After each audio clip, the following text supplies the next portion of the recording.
exception to that. He is interested in the health of the people of his state, and because he is, he's taken a close look at what's in the COVID vax, the one that everyone in the country was required to take not so long ago. And he's come up short. He can't answer some basic questions about it, and that's a concern if we're doing science, which he is.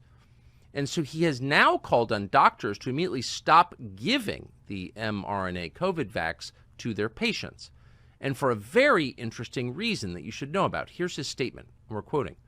I'm calling for a halt to the use of mRNA COVID-19 vaccines.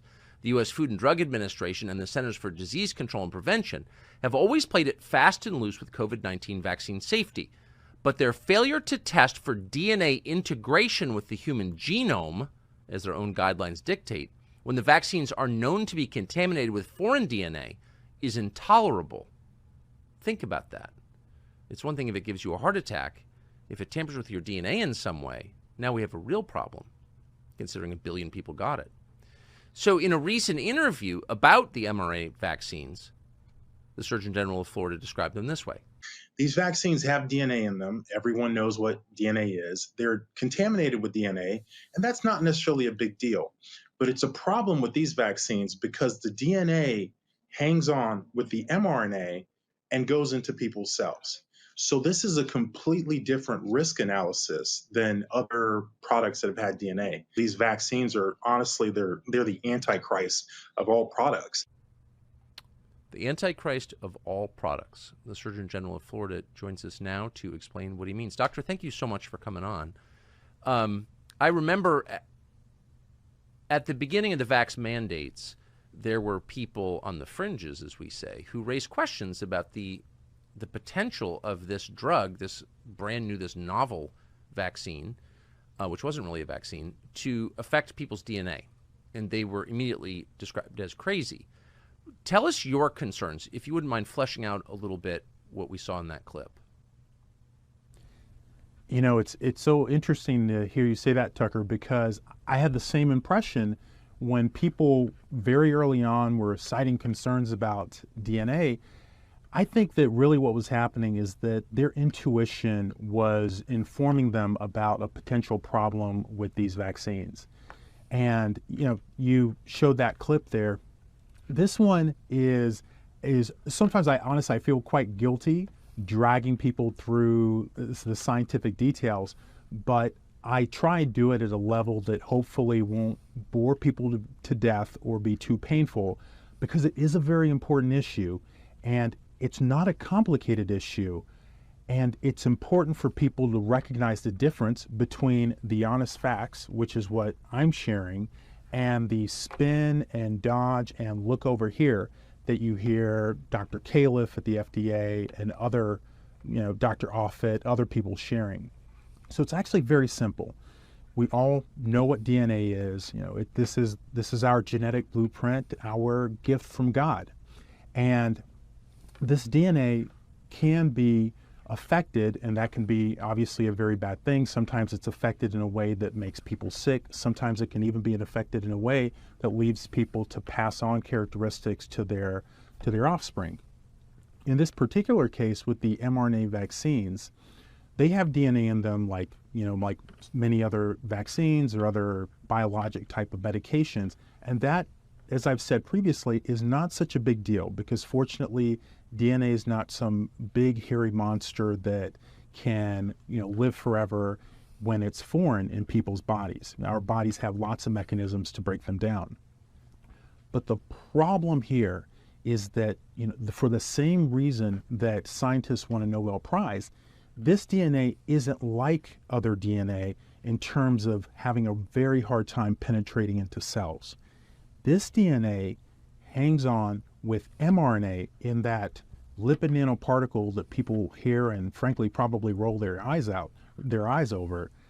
It hangs on with it, and it comes into the cells almost certainly hitchhiking along with the mRNA. So whereas in the past, DNA would have a very hard time even entering cells, here the DNA is getting delivered into cells with the lipid nanoparticles. And that's a problem. And that's a problem because each dose of mRNA COVID-19 vaccine probably contains, it's been estimated, between billions and hundreds of billions of fragments of DNA. So this is a completely different risk analysis. That is obvious. You don't need a PhD to be able to figure that out. And the FDA's own guidance about contaminating DNA, published guidance, their words, never referred to by them, by the way, in their counterarguments, but their words are that there are situations when you need to confirm that DNA that is a contaminant or foreign DNA is not integrating into human DNA, into the human genome. And there are specific tests, sequencing tests, to do this, to make sure it's done. And what we did is we asked the FDA, well, have you done this? You've acknowledged this risk. Have you done this? And they came back with about 10,000 words talking about everything from what time the sun sets in China to, their third cousin's, bar mitzvah, and nothing about the specific question we asked, along with other questions, by the way, but nothing about that, which leads me to conclude they haven't done it, which is, it starts at crazy, but it ends at somewhere else. That someone could be just so nonchalant and frankly willy-nilly with something as precious and as as sacred as our human DNA. So that's a summary, Tucker. Do you think it's conceivably possible that the mRNA vaccines change people's DNA, or could? It's absolutely possible. I mean, I wouldn't have issued this call to halt their use if that wasn't possible. On a factual basis, it is absolutely possible. There's zero question about that. Now, the real question is whether it is happening, if it is happening, the degree to which it's happening, the location of affected cells, and the potential for that to cause, whether it's cancer or heritable characteristics, or that is to say that is it affecting things like a woman's eggs or a man's sperm, such that it could be passed on, or whatever else it potentially could be causing. But it absolutely is a possibility. There's zero question about that. The real question is whether it's a possibility worth investigating. The obvious answer is yes, even though the FDA and Peter Marks, wants you to believe that the answer is no. Well, that would change humanity if that were happening forever. And frankly, just considering the evil frequency from the beginning of this pandemic, the lockdowns, the forcing people to stay at home, the not allowing people to say bye-bye to people they love, just all the horrific things, the firing of people who stuck it out during the pandemic but then passed on the vaccine after the vaccines were available. All the evil that has defined the frequency of policies during this pandemic, sadly, I hate that is a possibility, but sadly, I would not be at all surprised. In fact, I think it's probably likely that is in fact happening. You think it's likely happening that humanity itself is being changed forever by this round of mRNA vaccines? Yes, I do. And that's based on just the things that I just said and the fact that it is possible. So again, the question is it actually happening? And frankly, my instinctive feeling is that totally it's happening. The extent to which it's happening, the degree to which it's happening, any particular lots for which it's worse or sort of less prominent. And those are questions that should be characterized. But if I had to place a bet on what the likely answer to that question is, yeah, I do think that it's probably happening. I think it would be right in step and in sync with every terrible, horrible thing that we've seen happen during the pandemic as a result of people abandoning common sense, abandoning reason, abandoning humanity in pursuit of whatever their ideological or profit-fueled or greed-based or greed-fueled desire is. Yeah, I think it would be quite consistent with that. Well, I'm shocked, but I guess I'm not that shocked. So let me say something I've never said to anybody, but I've just noticed, and it always has felt a little crackpot to me, so I've never expressed it. Do you think it's possible that after getting the mRNA shot, that people's personalities might change in ways that you would notice?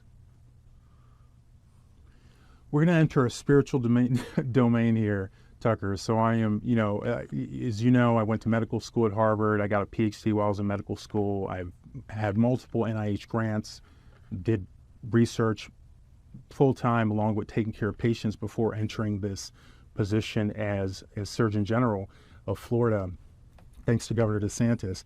And I've got to tell you that, during the pandemic, you'd sometimes hear people say that this is a spiritual war.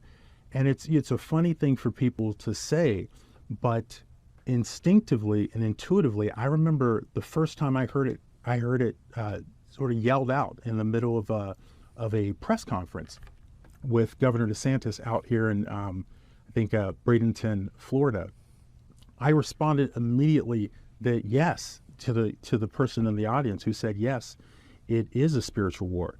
And it absolutely is. And this has to do with intuition. Again, I've left the MD, PhD hat, and I'm talking just as a human being and someone who, like many of us, guide their lives based on how they feel, what they feel about what truth is and what resonates.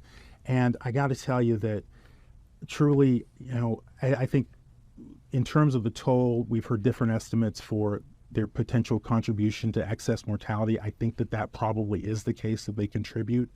And I think that is just a part of what is, frankly, bad and evil behind the intention of these mRNA COVID-19 vaccines and the whole entire pandemic policy approach.